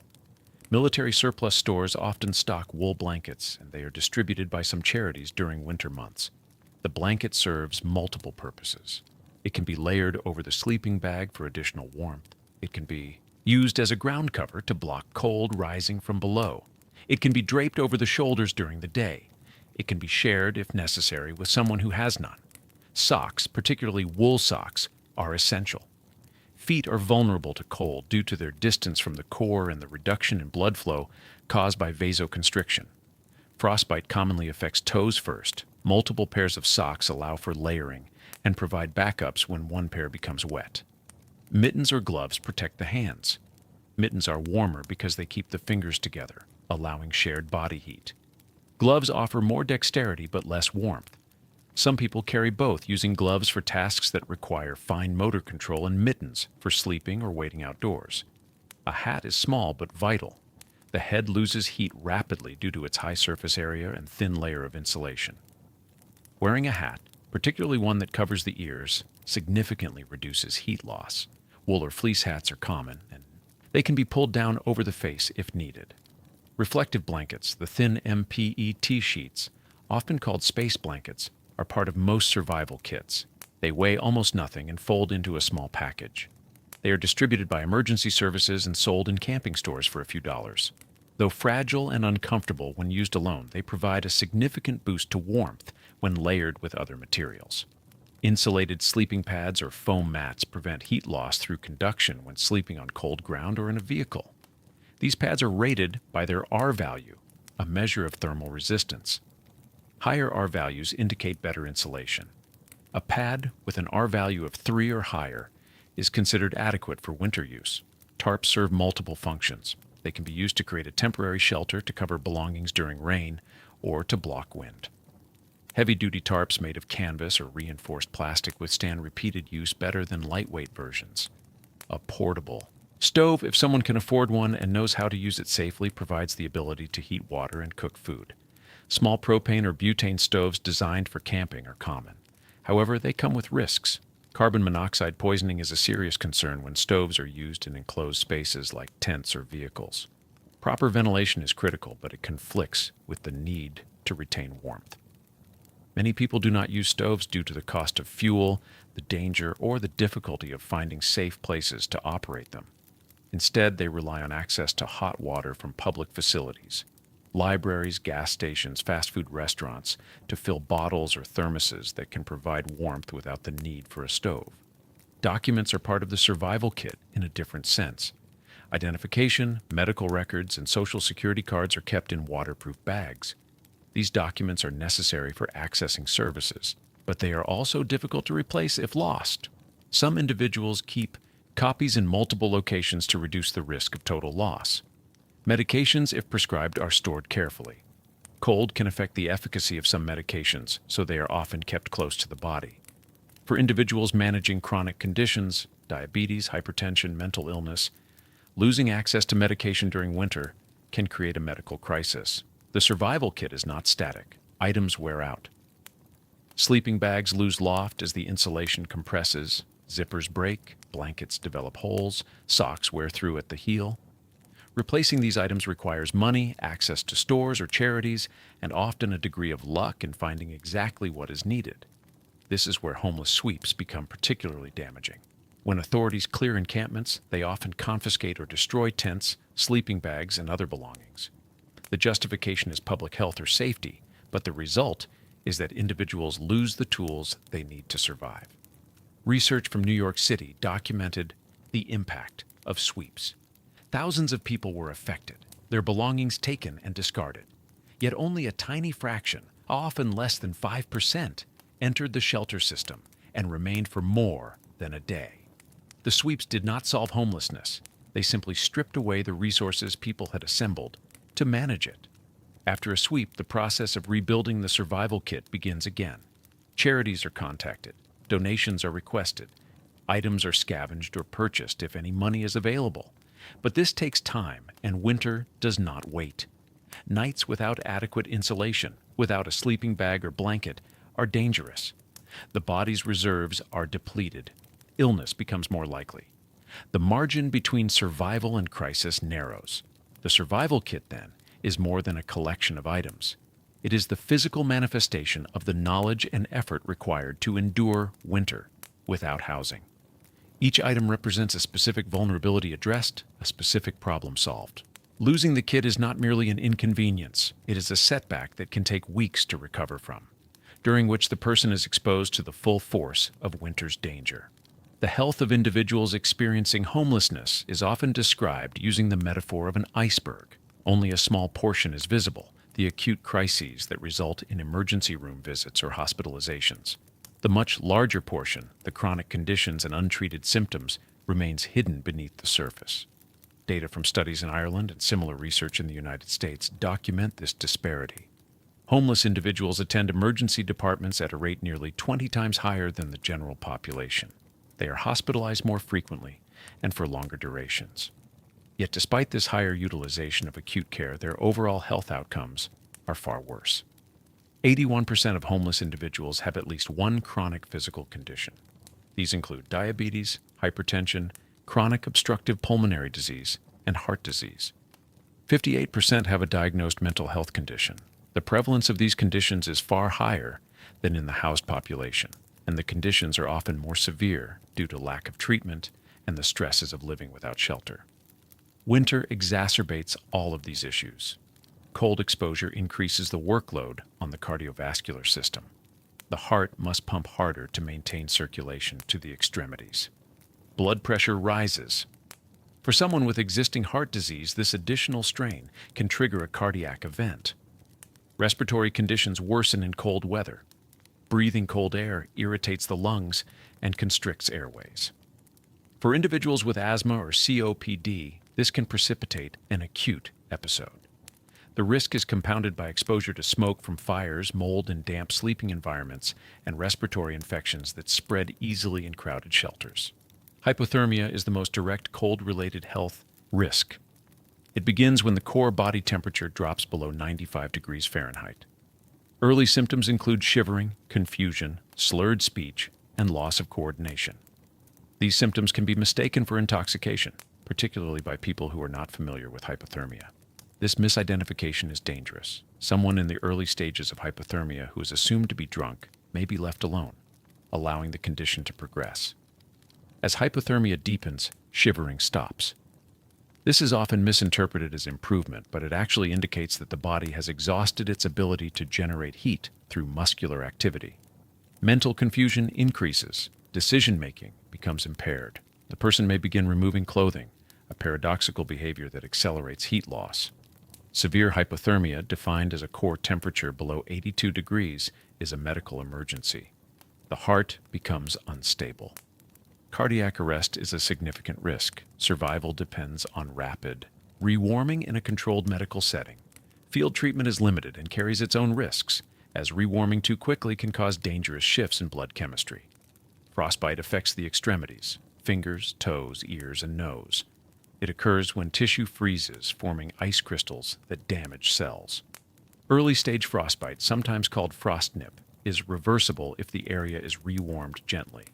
But deep frostbite, where ice extends into deeper tissues, can result in permanent damage and tissue loss.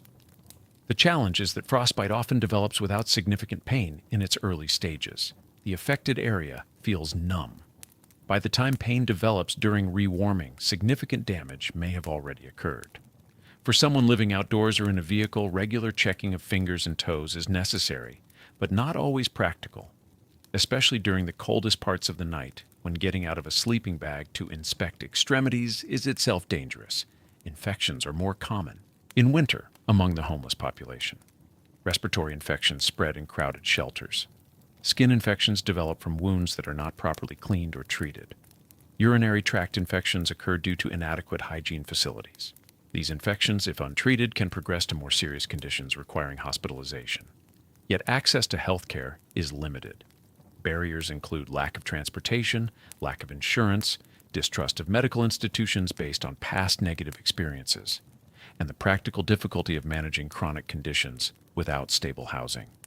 Someone with diabetes, for example, needs to store insulin at a consistent temperature, monitor blood sugar regularly, and maintain a stable diet. None of these are straightforward when living in a car or moving between shelters. Emergency departments become the default source of care. People present when symptoms are overwhelming, when the pain or dysfunction can no longer be ignored. This pattern is documented in the data. 40% of homeless individuals who visit an ED leave before treatment is complete. The reasons vary: long wait times, discomfort with the hospital environment, need to get back to protect belongings, but the result is that care is fragmented and incomplete. The clinical iceberg metaphor captures this reality. The visible tip, the ED visits, the hospitalizations, represents only a fraction of the total health burden.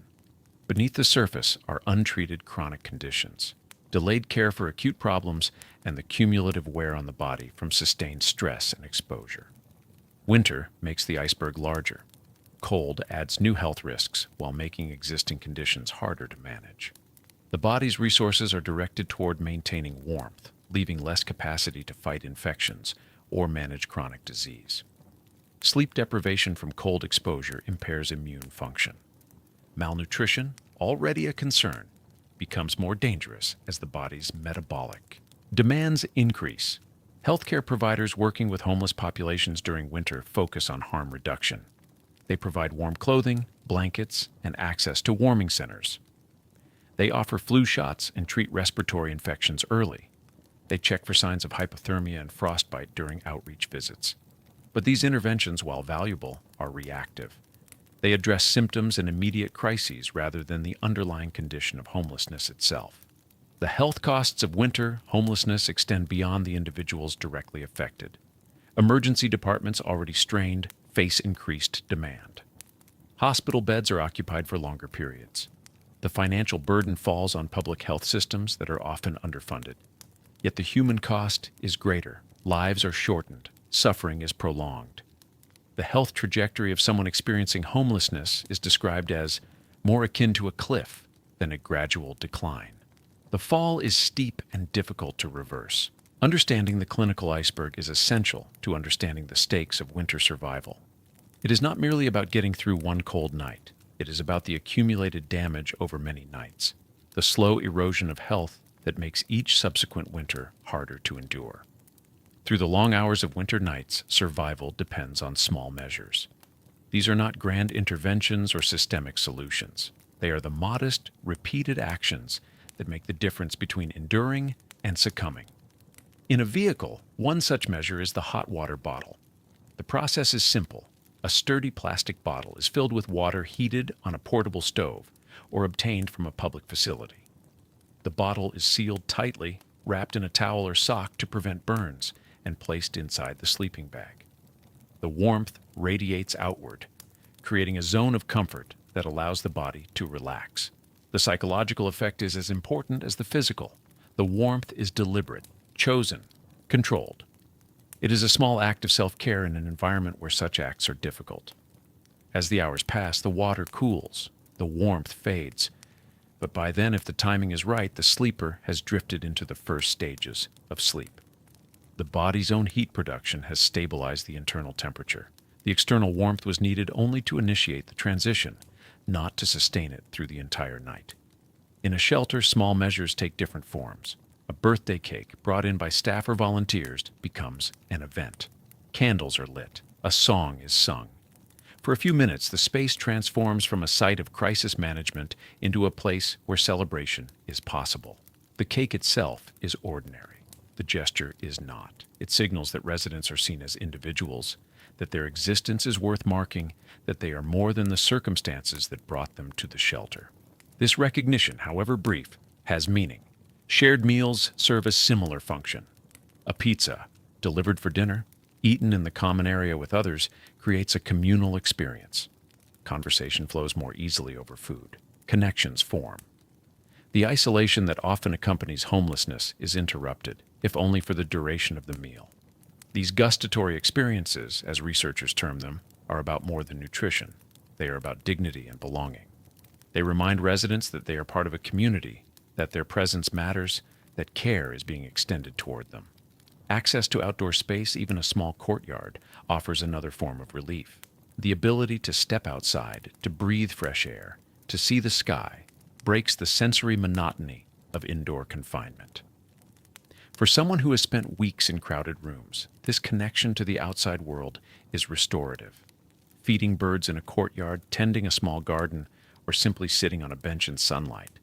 These activities provide a sense of agency. They are choices made freely, actions taken because the individual wants to, not because they are required by the system. This autonomy, however limited, is precious. The observation that plants can thrive in a shelter environment carries symbolic weight. If a plant rooted in place can grow and flourish despite being inside an institutional building, then perhaps the residents can as well. The parallel is not lost on those who make it. The plant becomes a source of hope, a tangible reminder that growth is possible even in difficult conditions. Small measures also appear in the interactions between staff and residents. A greeting by name, rather than by bed number or case file. A question about how someone slept, asked with genuine interest. A moment taken to listen, rather than rushing through a checklist. These gestures cost nothing, but they change the tone of the encounter from transactional to relational. For individuals who have been dehumanized by systems, by repeated experiences of being processed rather than seen, these small moments of recognition are significant. They do not solve homelessness. They do not provide housing, but they offer something that is also essential: the experience of being treated with respect. In both vehicles and shelters, the small measures accumulate. They do not add up to comfort, not in the conventional sense, but they create conditions where survival is possible, where the night can be endured, where the morning can be reached. The layers of wool, the reflective insulation, the hot water bottle, the shared cake, the courtyard with birds. These are the components of the thermal architecture of survival, not a single structure, but a system of practices and materials, woven together through knowledge, effort, and the stubborn insistence on continuing despite the cold. Winter will end. Temperatures will rise. The immediate crisis will pass. But the knowledge gained, the routines developed, and the small measures of warmth that made survival possible will remain. They will be needed again when the next winter arrives, and the cycle begins once more. The endurance required is profound. The resilience demonstrated night after night is evidence of human capacity in the face of conditions designed to break it. Understanding this resilience, recognizing the labor involved in these small measures, is essential to understanding what winter means for those without permanent shelter. It is not a season, it is a test, repeated nightly, passed through incremental effort and the careful application of knowledge that has been earned through experience.